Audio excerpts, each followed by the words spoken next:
नमस्कार दोस्तों, मैं हूं तरुण और आपका स्वागत है तरुण जी के क्लास चैनल में। फ्रेंड्स, ये बाल विकास का पार्ट 2 वीडियो है। डिस्क्रिप्शन में मैं समझा रहा हूं बाल विकास क्या होता है। आपको पूरी की पूरी बाल विकास थ्योरी में मिलेगी आपको। तो यदि आप हमारे चैनल पर नए हैं तो सबसे पहले हमारे चैनल को सब्सक्राइब करें, लाइक करें, कमेंट करें। साथ में मैंने पार्ट ए वीडियो बनाया है जो बाल विकास में अवस्थाएँ होती हैं, उस पार्ट ए वीडियो को ज़रूर देखें। आज का टॉपिक है हमारा किशोर अवस्था। किशोर अवस्था क्यों होती है और किशोरावस्था से एक या दो क्वेश्चंस हमेशा बाल विकास के पेपर में हमेशा आते हैं। तो देखते हैं किशोरावस्था होती क्या, उसको समझते हैं। डिस्क्रिप्शन में डिस्क्राइब ये करता है कि मानव जीवन के विकास की प्रक्रिया में किशोर अवस्था का महत्वपूर्ण स्थान है और जो बाल अवस्था के बाद किशोर अवस्था प्रारंभ होती है। क्योंकि हमने सबसे पहले शैशव अवस्था पढ़ी, फिर उसके बाद हमने बाल अवस्था पढ़ी और दोनों की विशेषताएं भी पढ़ी थी। तो उसके बाद ये किशोर अवस्था, तो बाल अवस्था के बाद आती है हमारी किशोर अवस्था और युवावस्था या प्रौढ़ावस्था से पहले ये समाप्त हो जाती है। क्योंकि किशोर अवस्था के बाद हमेशा प्रौढ़ावस्था आती है जो कि 21 से 40 चलेगी, उसको भी हम पढ़ेंगे। तो किशोरावस्था को बाल्यावस्था और युवावस्था का या प्रौढ़ावस्था के मध्य की संधि काल भी हम कह सकते हैं। किशोरावस्था की विशेषताएं क्या होती, अब देखिए। किशोरावस्था मतलब लगभग आप 11वीं 12वीं क्लास में अब आ चुके हैं, जब आपकी किशोर अवस्था चल रही। तो अब जरा सोचिए, जब आप 11th या 12th क्लास में थे तो आप क्या करते थे, वही सब चीज़ें आपको इस अवस्था में मिलती है। देखते हैं कैसे। इसकी विकासात्मक विशेषताएं पेपर में पूछते हैं, वह क्या होती है। किशोरावस्था को हम शारीरिक विकास का सर्वश्रेष्ठ काल माना जाता है। यदि पेपर में पूछे कि शारीरिक विकास का सबसे अच्छा काल कौन सा है तो आपको आंसर लगाना है किशोरावस्था। किशोरावस्था में किशोर के शरीर में अनेक महत्वपूर्ण परिवर्तन होते हैं, जैसे उसका वजन और लंबाई तेजी से बढ़ेगी, मांसपेशियां और शारीरिक ढांचे में उसकी दृढ़ता आएगी और किशोरावस्था में किशोर में जो दाढ़ी मूंछों के रुएं आना शुरू हो सकता है और किशोरियों में मासिक धर्म की इसमें शुरुआत हो जाती है। कल्पना की बहुलता कैसे, आप देखेंगे जब आप किशोर होते हैं तो आपके अंदर बहुत सारी कल्पनाएं होती है कि मुझको बड़े होकर ये बनना है, मुझको वो बनना है। शारीरिक रूप से आप सुंदर होने की कोशिश करते हैं और बहुत सारी चीज़ें देखते हैं। क्या किशोरावस्था में बालक और बालिकाओं के मस्तिष्क का सभी दिशाओं में विकास होता है और किशोरावस्था में ही बालक बालिकाओं में अपने सपनों में ही खोए रहने की प्रवृत्ति बढ़ जाती है और सोचने समझने और तर्क करने की शक्ति में भी क्या हो जाती है, वृद्धि। किशोरावस्था में बालक और बालिकाओं के बहुत सारे मित्र होते हैं, लेकिन वह एक या दो लोगों से ही मात्र घनिष्ठ मित्रता रखना ज़्यादा पसंद करते हैं। संवेगों में अस्थिरता होती है। हमने बताया था आपको, हमारे पास 14 प्रकार के संवेग होते हैं, जैसे कि आपने देखा होगा हंसना, रोना, ये सब संवेग हैं, क्रोध। तो किशोरावस्था में किशोर किशोरियों में आवेगों और संवेगों की बहुत प्रबलता होती है, इसलिए वह विभिन्न अवसरों पर भिन्नता प्रकार का व्यवहार करते हैं। जैसे किशोरावस्था में शैशवावस्था का पुनरावर्तन भी कहा जाता है, क्योंकि किशोर इस अवस्था में किशोरों के बहुत से व्यवहार एक शिशु की तरह होते हैं और किशोरावस्था में किशोरों में उद्विग्नता या व्याकुलता होती है। वह एक शिशु के समान अन्य व्यक्ति और वातावरण में समायोजन नहीं करता। आपने देखा होगा जो आपका व्यवहार होता है वो सबसे ज़्यादा उग्र यदि आप देखेंगे तो किशोर अवस्था में, जैसे बड़ों का कभी कभी सम्मान नहीं करना और माता पिता की बातों को ना मानना, ये सब किशोर अवस्था में ही होता है। स्वतंत्रता की भावना क्या होती है। किशोर अवस्था में किशोर और किशोरियों में शारीरिक और मानसिक स्वतंत्रता की भावना बहुत प्रबल होती है और किशोर अवस्था में किशोरों में बड़ों की आज्ञा मानकर स्वतंत्र तरीके से काम करने की प्रवृत्ति भी होती है।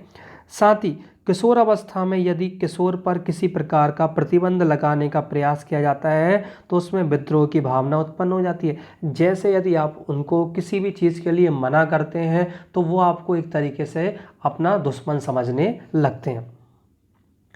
काम भावना में परिपक्वता, किशोरावस्था में कामेंद्रियों की परिपक्वता की ओर और काम शक्ति का विकास किशोर अवस्था में सबसे महत्वपूर्ण विशेषताओं में से एक है। किशोरावस्था में पहले की अवस्था अर्थात बाल्यावस्था में बालकों और बालिकाओं में विषम लिंग के प्रति आकर्षण होता है। आप देखेंगे कि किशोर अवस्था में ज़्यादातर लड़के लड़कियों की तरफ आकर्षित होते हैं और लड़कियां लड़कों की ओर आकर्षित होती हैं। समूह का महत्व, समूह का महत्व से तात्पर्य है कि आप देखेंगे कि किशोरावस्था में जो किशोर और किशोरियां होती हैं उनमें एक समूह की भावना होती है। वो हमेशा अपने समूह के साथ रहती हैं और ये समूह इसके स्कूल्स में भी होते हैं, परिवार में भी होते हैं और अलग अलग समाज में आप देखेंगे तो उनके अलग अलग समूह बने रहते हैं। रुचियों में परिवर्तन। 15 वर्ष की आयु तक किशोरों की रुचियों में निरंतर परिवर्तन होता है, लेकिन उसके बाद उनकी रुचियों में धीरे धीरे स्थिरता आने लगती है और बालकों को मुख्य रूप से खेलकूद और व्यायाम में विशेष रुचि, वही बालिकाओं में कढ़ाई बुनाई नाच गाने के प्रति ज़्यादा आकर्षण होने लगता है। समाज सेवा की भावना आप देखेंगे, क्योंकि जब आप स्कूल में 11th-12th क्लास में होते हैं उसी टाइम आप स्काउट गाइड और बहुत सारी संस्थाएं उनको आप ज्वाइन कर लेते, क्योंकि इस समय आपके अंदर एक समाज सेवा की भावना आ जाती है। और सबसे इम्पोर्टेंट ये है कि उस समय आप ईश्वर में ज़्यादा आस्था नहीं रखते हैं, लेकिन फिर धीरे धीरे आप में एक धर्म के प्रति रुचि उत्पन्न होने लगती है। जीवन दर्शन का निर्माण। किशोरावस्था के पहले बालक अच्छी और बुरी, सत्य और असत्य, नैतिक और अनैतिक बातों के बारे में तरह तरह के प्रश्न पूछता है, लेकिन किशोरावस्था में आने पर इन सब बातों पर वह खुद ही सोच विचार करने लगता है। कहने का मतलब ये है कि जब आप किशोर होते हैं तो आपके अंदर बहुत सारी महत्वाकांक्षा आती हैं और कभी कभी आपको सफलता भी प्राप्त होती है, निराशा भी होती है, बहुत सारी आपके अंदर इच्छाएं होती है। ये सब के सब किशोरावस्था में ही उत्पन्न होती है। साथ ही साथ आप देखेंगे कि किशोरावस्था आते आते आपको भविष्य की चिंता होने लगती है। साथ में आपको आगे चल के आपको व्यवसाय क्या चुनना है, वो उसकी नींव कहीं ना कहीं किशोरावस्था में ही आपके द्वारा रखी जाती है। अब किशोरावस्था का महत्व एक्चुअली है क्या? किशोरावस्था जीवन का वह समय है जहां एक से अधिक अपरिपक्व व्यक्ति का शारीरिक व मानसिक विकास एक चरम सीमा की ओर बढ़ता है और शारीरिक रूप से एक बालक तब किशोर बनता है, उसमें संतान उत्पन्न करने की क्षमता शुरू होती है। यह अवस्था नॉर्मली 12-13 से 18 वर्ष तक की आयु या 21 वर्ष तक मानी जाती है।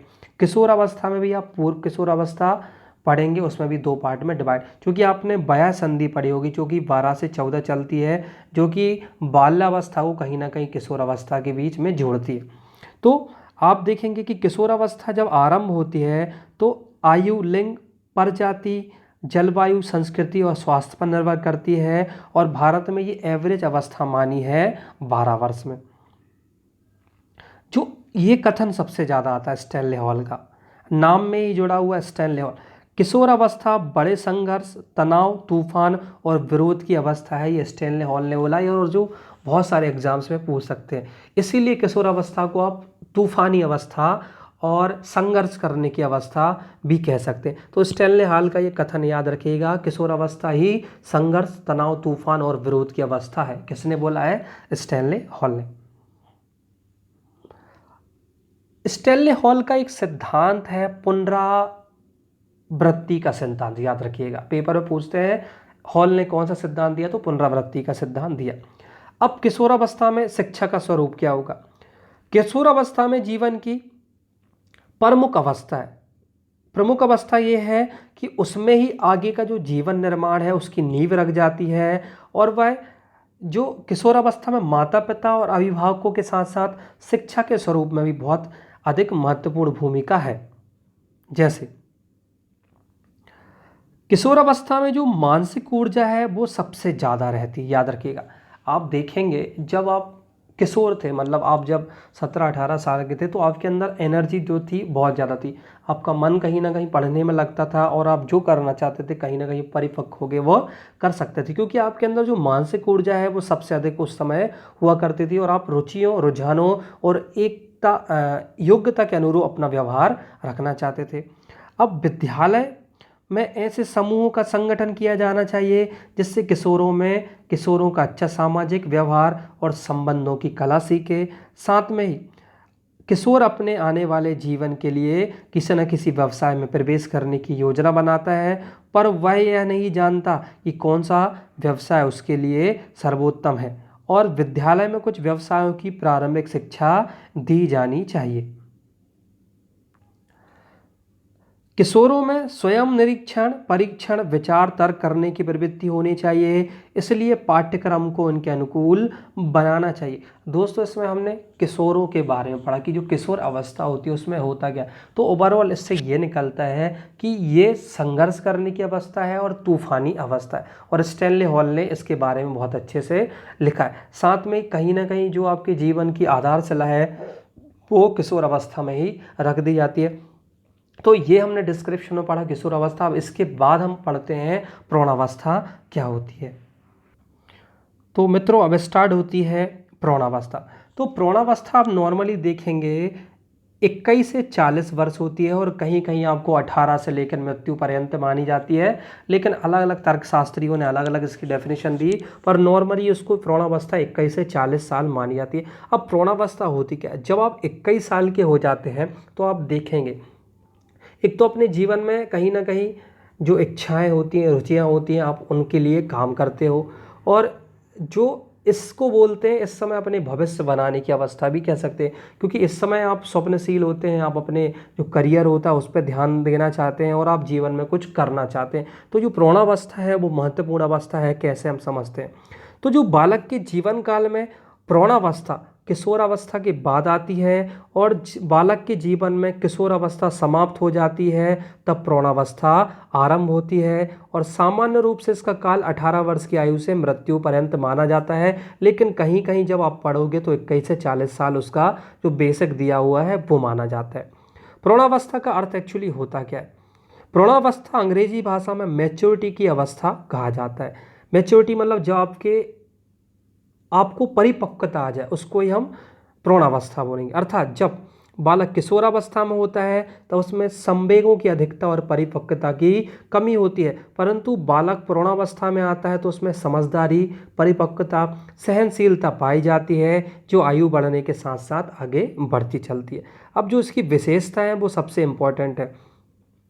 तो प्रौढ़ावस्था की विशेषता क्या होती है कि इस अवस्था में तक बालक में सभी संवेग का विकास हो जाता है, और इस अवस्था तक बालक का शारीरिक और मानसिक विकास पूरा हो जाता है, और वो अपनी जिम्मेदारियों को समझने और निभाने लगता है, और इसमें अवस्था में परिपक्वता, पूर्ण निर्णय लेने की प्रबलता पाई जाती है। अब समस्याएं क्या होती हैं ये सबसे इम्पोर्टेंट है कि आप जब देखेंगे इस अवस्था में व्यक्ति में सर्वाधिक तनाव होता है। तनाव इसलिए होता है क्योंकि कहीं ना कहीं आप देखेंगे ये करियर बनाने की अवस्था होती है।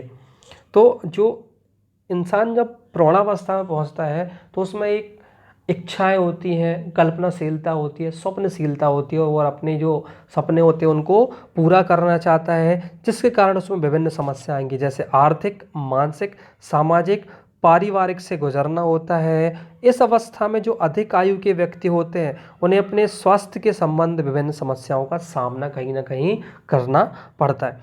तो ये हमारी थी दोस्तों प्रौढ़ावस्था। शॉर्ट में हम समझा रहे हैं क्योंकि वीडियो बड़ा ना हो, इसलिए हम इसको शॉर्ट में आपको समझा रहे हैं। इसके बाद आती है वृद्धावस्था, जो कि आप देखेंगे 40 साल से 60 वर्ष तक, और कहीं कहीं 60 के बाद भी आपको लिखा मिलता है। तो आप देखेंगे कि ये एक्चुअली होता क्या है।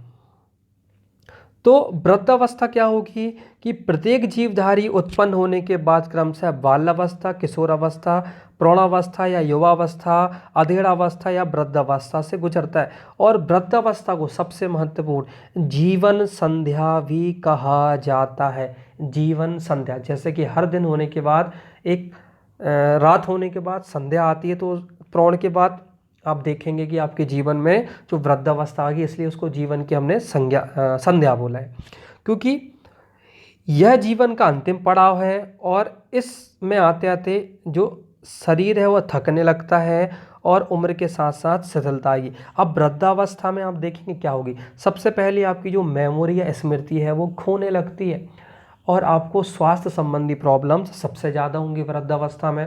और आप देखना कि वृद्धावस्था में आते आते आपके अंदर थोड़ा सा चिड़चिड़ापन उत्पन्न होने लगता है, क्योंकि वृद्ध कहीं ना कहीं युवावस्था को देखते हैं और उनको लगता है कि जो युवक हैं वो हमारे हिसाब से नहीं चल रहा है, इसलिए उनके अंदर एक तनाव उत्पन्न होने लगता है, साथ ही साथ उसमें जो शारीरिक ह्रास उत्पन्न होने लगता है। इसलिए ये सबसे कठिन परिस्थिति होती है इस अवस्था में। तो दोस्तों हमने कहीं ना कहीं ये पूरी अवस्थाएं अभी समझी हैं और इससे आपको बाल विकास के पेपर में कम से कम 3 से 4 क्वेश्चन हमेशा ऑलवेज भी आते हैं। क्या तो पूछ लेते हैं स्टैनली हॉल का कथन या किशोर अवस्था किसको तूफानी अवस्था बोलते हैं, किस अवस्था को दूसरों पर निर्भर होने अवस्था बोलते हैं, किस अवस्था को खिलौना की आयु की अवस्था बोलते हैं। तो ऐसे क्वेश्चन बनते हैं। आई होप आप यदि ये दोनों वीडियो देख लेंगे तो आपके ये टॉपिक क्लियर हो जाएंगे। इसके बाद हम जो नेक्स्ट वीडियो कल बनाएंगे उसमें आप आगे चलते हैं कि क्या सामाजिकरण या कौन सी प्रक्रिया होती है। तो यदि हमारे चैनल पर नए हैं तो हमारे चैनल को सब्सक्राइब करें, इस वीडियो को फ्रेंड्स के साथ शेयर करें, साथ ही साथ आप टेलीग्राम ग्रुप को जो डिस्क्रिप्शन में लिंक दी उसको ज्वाइन कर लें, क्योंकि उस पर आपको हमारे बनाए हुए नोट्स मिल जाएंगे। साथ ही साथ मित्रों ये जो हमने जो वीडियो बनाया है इसकी PDF आपको मैं डिस्क्रिप्शन में एक लिंक देता हूँ, वहाँ से आप डाउनलोड कर सकते हो जिससे आप इजीली पढ़ सकें। जय हिंद, धन्यवाद।